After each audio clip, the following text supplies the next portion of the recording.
Hello guys, and welcome back to Power and Revolution 2019 edition with our Chinese playthrough here. In the last episode, we recovered and winded down from our war taking over Mongolia and really spent time working on our economy and just settling in, fixing some monetary problems we have. We even got out of debt, except we have a little small amount of debt, 270 million with the World Bank, but we have a excess of like 50 something billion, so that's really not even a problem. This episode, I do plan on attacking Nepal very soon, actually. As you see, it's a whole different beast compared to the other two countries we've invaded so far.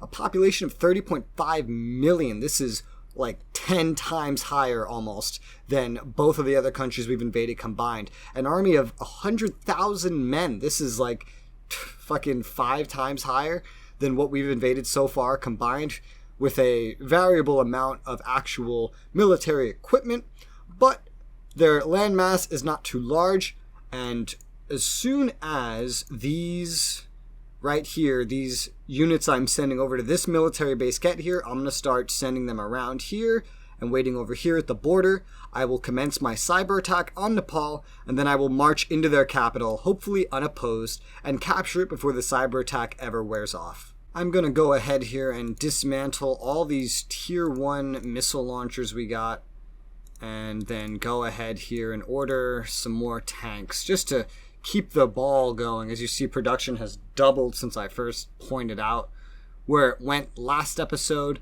100 we get by the middle of 2022, 200 would be another year. Let's just stick with 100 until we get to the 7,000 mark. Looks like one of our space programs is launching in 1 week in Jiuquan, wherever the hell that is. Long term, I think this is I think I know exactly which one this is. Long term international. Okay, so this is my ISS space program, but it's for long term living instead of short term. I think I already did the short term. Yeah. Right here, this one already succeeded. This one is next. It had like twice the budget or something, it looks like. And this is the next mission that's going to launch. I haven't made a lot of these. I made so many of these all at once. I haven't made a lot of them in a while, or any of them really, just because of the factor of money. And now that I'm finally escaping debt, I don't want to tip it over quite yet. But I've been doing plenty of other things in the meantime. As you see, our troops here are getting pretty close to reaching their location, something like 104 miles left that they have to go. So I think it's just about time. We're going to go over here to Secret Service, Cybersecurity. We're going to launch a military cyber attack. We've set this up. We can actually see the attack and defense values if we use this little God and Spy tool, which is pretty interesting. I don't exactly know what this translates to. I don't know when or how it goes up. But I'm going to get that cyber attack started. And by the time these guys get here, it should go through and we should be left unopposed to march down to Kathmandu. So taking a look over here, I see that Kenya is one of the many African countries that had a plague, and they need some more donations, I guess, to solve their problem. And they're a country that they don't hate me, and they're in a bit of a strategic position, I suppose. Also, when countries like you, they tend to trade more with you. For example, to show you guys, here's our strategic map, right? Take a look at all the green. Take a look at all the dark green, light and dark. And then now take a look at the economic map and look at what's green. Now, take a look at everything that's red on this map. If we go over here, we flash back and forward a little, you'll see what's red on one tends to be red on the other. It's not always 1-to-1. Sometimes things just closer to you, for example, you'll get better trade with. Why? Because it's cheaper and there's more reason to trade. But people that like you tend to trade more and more favorably with you. You go on the top of their list. That is one reason for me to keep expanding my amount of allies, at least when I can for the time being, and at least allies that are easier to get. So I'm going to try to get Kenya as an ally. Give them 25 million in aid to start. We'll probably have to give them more. We'll be back to this later. I also set up a meeting with the president of Bolivia. Sure.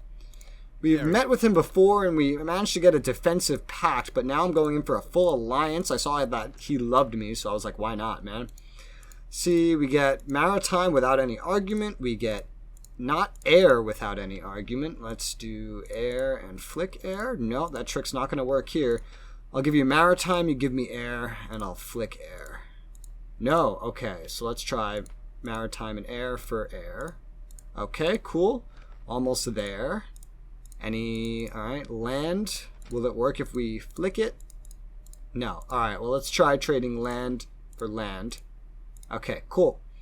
We have a full alliance with all access treaties into Bolivia. Okay. Now, that dark green will definitely maintain its dark greenness. So that's really good. I've been thinking of trying to get maybe like Argentina as well, potentially. Just someone else. Anyone that I can get to like me is good because it will increase my trade in general. It will make people prioritize trading with me, and it will, of course, maybe come to help me in the event that the USA or someone declares war on me when I'm not expecting it. Argentina does have a outstanding disaster, which is almost fixed. Seeing as they do like me somewhat, at the very least, they're okay with me. I'm going to send them 25 million as well. And we're going to check back on them, back and forth between them and Kenya to see if we can get them both as allies. Okay, it looks like we got both Kenya and Argentina to a light green.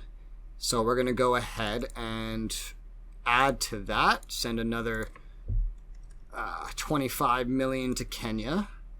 And another, where's Argentina? Or did theirs get... Oh, well, I guess Argentina just paid all their shit off. So I guess that's about all we're going to get with Argentina. Looks like Equatorial Guinea needs some help anyway, so I'm going to go ahead and send 25 mil to Equatorial Guinea because they're a small country, but they're one that actually likes me somewhat, and I want to make sure I get all my friends together. So Nepal definitely doesn't like the fact that I moved my troops all the way over here. They definitely saw that as aggression because they went to move 15,000 troops to the border.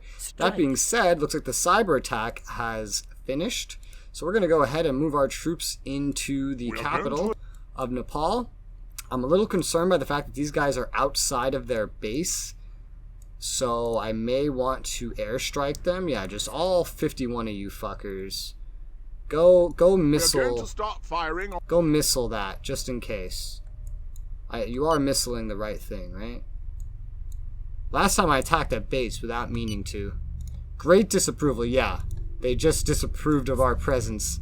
There's a helicopter flying over my house. Okay, that was either a helicopter or like a military plane. I'm going to send my troops... Oh yeah, here we go. Here's the option to build a base. Okay, it's only in other countries then. No, that helicopter's back outside my house, and that is definitely a helicopter. It's so nice living next to a military base in real life, so you get to hear the convoys of fucking helicopters and planes flying overhead. Anyway, I rerouted my troops around to the east here. And, oh yay, the countdown has started in Jiuquan or whatever. So let's watch this, apparently.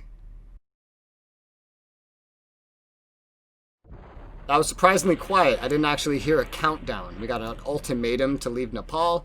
And there goes my astronauts to the International Space Station. Simultaneously, at the time where I am waging war, we're going to go over to the war now. And we are now getting our troops into the city. And here comes the missiles from the planes, and that did a good amount of damage, but it actually didn't kill very many. I pushed my troops in from the east the way I did because I didn't want to accidentally engage that giant stack of units. God, I can't believe I only killed that many troops. I remember planes being more powerful for some reason. I think they're more powerful against AI or something. The missile launchers is probably what I'm used to, because I had them in stacks of like hundreds, and then I'll shoot them at these fuckers. Those planes should go back and forth and do some damage just in case. We have our troops coming in here. And let's make sure we are attacking some troops here. There you go. Hey, it's not breaking my frame rate. Look at that. It's so rare that I get to actually see what's happening here.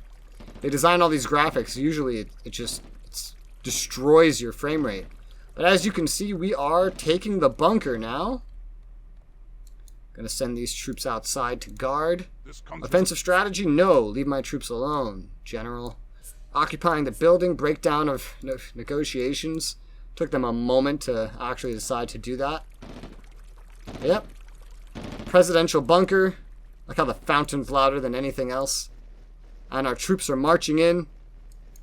And there's really little that Nepal can do to stop me at this rate because all their troops are basically deactivated due to the cyber attack. Looks like my inflation's still going down and my growth is holding steady, so I'm going to go back to the army and get that last 100 tanks to get it up to 7,000. And it's been a while since I fucked around with anything in industry. Oh boy, first time I got a warmonger hit in a while. It's been a while since I've done anything over in industry, but I'm going to take, for example, nuclear submarines here, and I'm going to get that out of full control of the state. Because this is a cheap one to do that won't affect my economy much, and I think I should be able to do that to another one at the same time. Let's say missile launch. Oh, these are for missile launchers, I see. It's also not very expensive, so yeah, I'll get that out of my control as well. We have a demonstration from the stupid animal friends and protesters or whatever. I don't know what they're so mad about. I have some spending for protection of... I have a lot of spending for protection of the fauna, so I don't know what the hell they're all up in arms about. Apparently, Nepal has just declared war on us, and... The funeral will take place next week. Oh. The nuclear weapons commander has died, so I guess I'm going to attend his funeral then. But yeah, these animal rights marches tend to end pretty quickly. I really hate these. I'm not even doing anything to hurt animals. I'm replanting the forests, for one. Oh, I don't know what the hell happened here, but it looks like some of our troops have gotten all fucked up. Yeah, we've lost 427 troops because they, I guess, ran around to the left and engaged these units over here. I don't know what that's all about. I don't know why they did that. Breach of treaties with Nepal. Nepal declares war on China. Yeah, that's pretty much... Just taken the and we've taken the country's capital, so all of that is now irrelevant. All of our troops can go in. Lost a few hundred troops. I don't know how or why that happened. It's just by happenstance of these guys being out here, though. My planes... Oh, kind of tricked me, and I don't think they were doing back and forth attacks like I ordered them to. Oh, no, I know why that did such little damage. Bro, I've been pressing... it's having this right here. The biological thing threw me off. Every time I've sent out planes to attack something this entire playthrough so far, I've sent in the order to use one missile. Instead of this, the repetitive bombardment, which uses all the missiles on all the planes you have and orders them to repeatedly do it. No wonder I've taken so many losses in these prior wars. I tell you, just a few months of not playing this game after my Brazil playthrough, and I suddenly forget how things work, without even realizing it.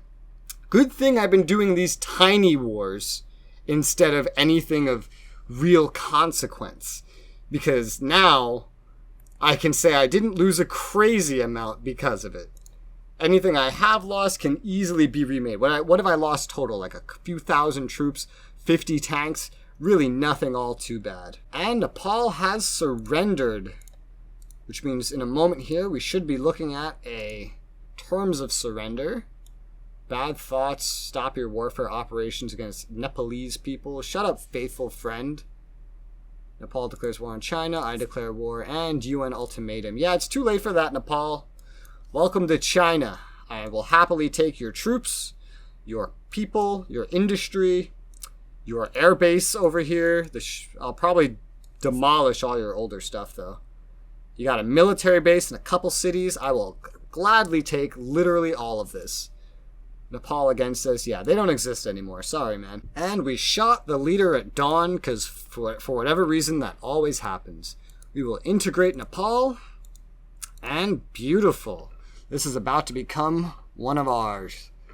427 casualties, $1.59 million cost. That was the cheapest war ever. Looks like we may have gotten a new terrorist group here, the illegal organization Movement of Hindu Fighters. Mongolia may not have given us anything to worry about, but looks like the Nepalese are becoming the organization, the movement of Hindu fighters, whatever kind of weird thing that is. They're royalist in political tendency. That's very far right. They've assassinated someone at some point. I don't know who, but their budget is small, and I'll likely get them gone sooner or later. Probably sooner. I'm going to go ahead and make all the scandals that I have on the president of Indonesia public to maybe, hurt him in some way. And then I'm going to try to end up getting the permission to intervene against them sooner or later again. And maybe get this satellite over here on the capital. Because taking over Indonesia would not only be a hell of a thing, but to get to do it with UN permission and not having to worry about a warmonger penalty popping up would be pretty damn nice. Damn, this would be a huge takeover though. Crazy GDP, crazy population gain.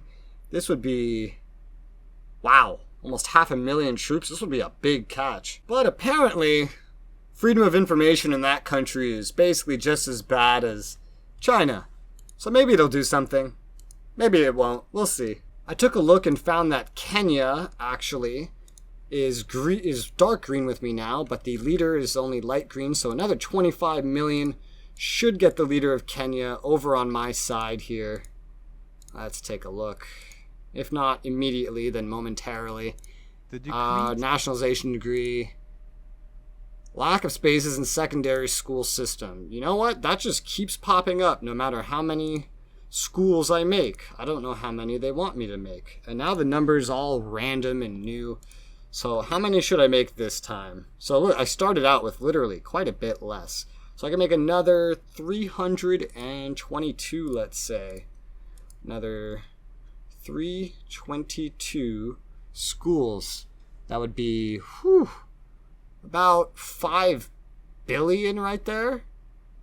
Yeah, that would be about 5 billion financed from the treasury.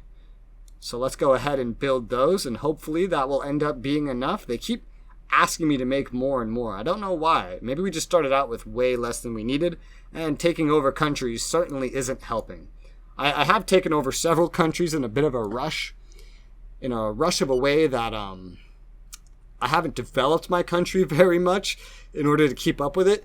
But these were all the unjust wars I had essentially planned in advance without any kind of justification against.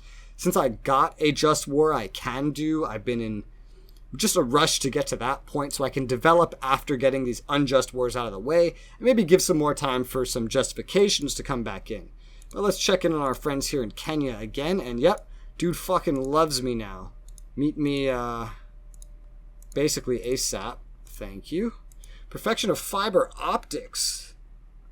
The optical fiber. Okay. It's not what I thought when I heard fiber optics, but it works. I'd like. And congratulations for your popularity. Whoa. Damn, dude, taking a look at what has happened to our oil since I started the game, I went from a deficit of $21.44 billion deficit in trade balance of oil to a $27 billion surplus, you know? That's insane. And we do have our meeting here with the president of Kenya. And let's go right for that alliance. And that's easy. Let's try giving me maritime. Okay. Give me air. Yes. Oh, nice, nice. That was argument free. What about land? No, that is not going to be argument free. What if I give you maritime? That is not enough. Maritime and air for land. There you go. And let's end that meeting. So now that both of our denationalizations have gone through here, I'm going to add in, this is a little bit of a bigger one, but other surface ships. I'm going to add that in here and get it free of my state for its progression. And what about naval construction? Ooh, that's bigger. I'm not going to fuck with that just yet. But that is basically the only thing left to denationalize here. This doesn't count because this is nationalized specifically to get its industry rolling whenever I take over a country that actually has diamonds. Actually, you know what? I changed my mind. I am going to denationalize this right now to state involvement so that the industry tab is basically completely done with for that. Only actually purchasing shares and things remains. And we'll get to that later when we have more of a surplus of money. And there's the UN thing, which I will vote no, and it will not pass. But probably everyone else will vote yes. The only thing I really have left to denationalize right now is internet services. But that is a much trickier thing. And I can't rightly predict how this will affect my economy or my income. So I'm not going to fuck with it just yet. a $33 billion cash surplus, and an increase in the reserves, and the interest rate of our reserves has gone from 0.56% to 1.24% interest. That's awesome. So now, if we take a look at our debt ledger, yeah, we owe zero debt. It just shows us our ratings. Amazingly, we are not AAA, despite literally not having any debt whatsoever. We have a budget excess of over $100 billion a year. That's awesome. A treasury reserve, about $40 billion. Our public debt is completely gone. Zilch, zip, zero. We have paid off the World Bank. We are free of debt. Yeah, this was just me trying to get the diamond industry rolling again. I will undo that. Of course, none of these countries had diamonds, but I mean, there's only one way to check if you're unfamiliar, and that's by putting workforce in. Of course, I'm going to vote against this. Thank you. For the first time in forever, if it's happened at all this playthrough, our inflation has gone down under 2% to 1.96%. That is actually pretty amazing. And to keep this kind of stuff up, let's take a look at our military stuff. And yep, this went exactly how I predicted it would go. We have some old stuff. We're going to dismantle all of these rank 1 tanks. We're going to dismantle all of these rank 1 helicopters. And that's all for now. And let's take a look into ordering even more tanks, which if we go by 200s now, this will take longer, like an extra year, but it's fine. I'm spacing this apart in a way that I'm intentionally setting up. I'm going to order these 200. I'm going to order 5 sets of 200 over time until I have 8,000 ordered. Or not 8,000 ordered, but a target goal of 8,000, I should say.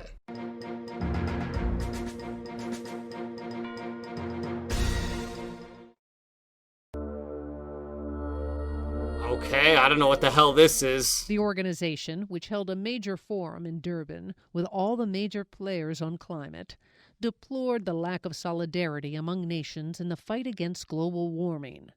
Besides noting the poor results on the reduction of CO2 emissions, the forum also pointed out the flawed agreement between the countries, which can be explained by various motivations. The nations in the far north will see a warming of their once freezing cold territory, which could make it habitable and cultivatable, whereas in the south, the warming should remain moderate. Also, some people consider only the rich Western countries as being historically responsible for the warming trend because of their uncontrolled consumption over 2 centuries, and so they should assume and repay their debt to the global climate more than other countries. Well, that last part's a load of bullshit because I'm China, I'm not Western, and I'm responsible for like 2/3, if not, well, at least a quarter of the world's pollution in total. So, I mean, they can repay all they want, but they're not going to solve global warming without me. And I've checked. I've gone into this little thing right here, and I've actually gone ahead and checked the CO2 changes compared to the start of the game. I've gone down a little bit. The USA has gone up. India has gone up. Russia has gone down a tiny bit. Japan down a tiny bit. Germany down a tiny bit. Iran's gone up. Saudi Arabia has gone up. Canada has gone up, I think. Yeah. South Korea's gone down, but that's probably because they just got destroyed. Mexico's gone up. Nobody, not even the AI, is giving a shit about global warming. The game can put in as many events to try to convince you to do something about it as they want, but they're not going to change the fact that they did not design any of the AI to give a shit about it. We have now crossed into the next quarter of the year, so our numbers here are confirmed as they are. We're about to hit that glorious 19% mark in GDP. And this sounds like a good time to continue renewing some stuff here. I'm going to go ahead and dismantle literally all of these rank 2 tanks, all of them.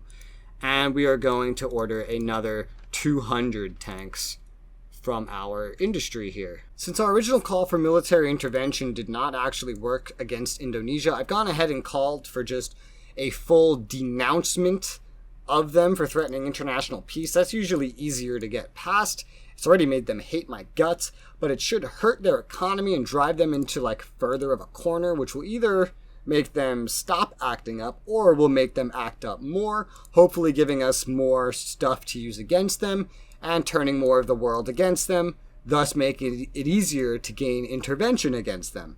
That's my thought anyway. Oh, it looks like Ethiopia is having a disaster. This is perfect. They are someone I had already pegged a while ago as a potential friend, considering they're a communist leadership, apparently, which is just like us, I guess, even though I've almost completely stepped away from the communist part of everything that China stood for. Denounced for threatening international peace. Yes. And we're going to just throw money at Ethiopia while this earthquake apparently savages their population to try to get an alliance with them. And then I can connect my little alliances here with Ethiopia and Kenya, which is good because I also have full access through Djibouti because all these big countries, France, us, the US, all have military bases here, namely naval bases, except for France. Literally everybody voted yes on this. Everybody. And I guess Indonesia isn't on the council anymore.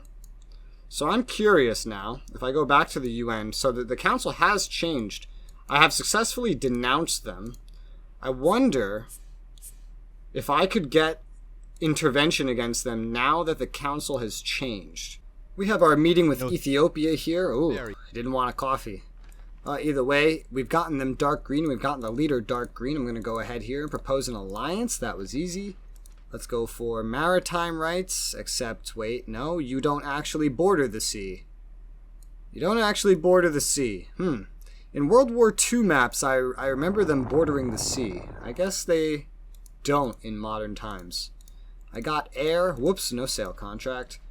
Well, what about land access? No. What if I give you maritime access, huh? A sweet maritime access that you won't be able to use. Bunch it in with air. Yep, there we go. And now can I get maritime? Yep, there you go. Perfect. Now I have full access rights through their country. We have a full alliance there. Another dark green in the world.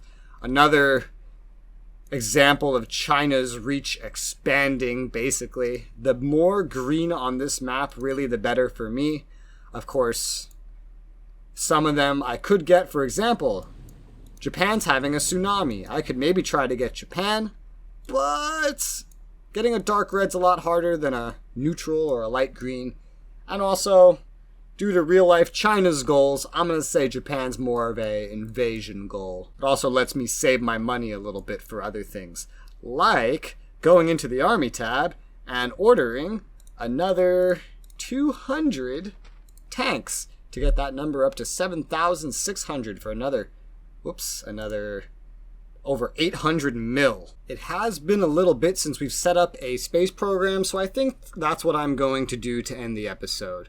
We're going to set this up at about 550 mil, just a generic orbital probe to Mercury, because it's one of the cheapest things we can do, and it's a way to stay in that space race a little bit. One thing I am actually waiting on, I'll show you actually right now. I'm waiting on this to finish, which should happen soon, the 5th month of this year, which is January, February, March, April, May. So this month, it's going to end, and I'll be able to send another one of these up. It's a little more expensive, and I need to do this 3 times like the US has done if I want to eventually make a permanent base on Mars.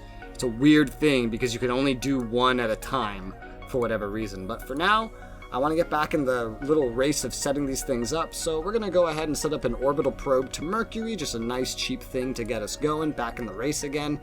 And Mercure probe. Yes, and we're going to create that.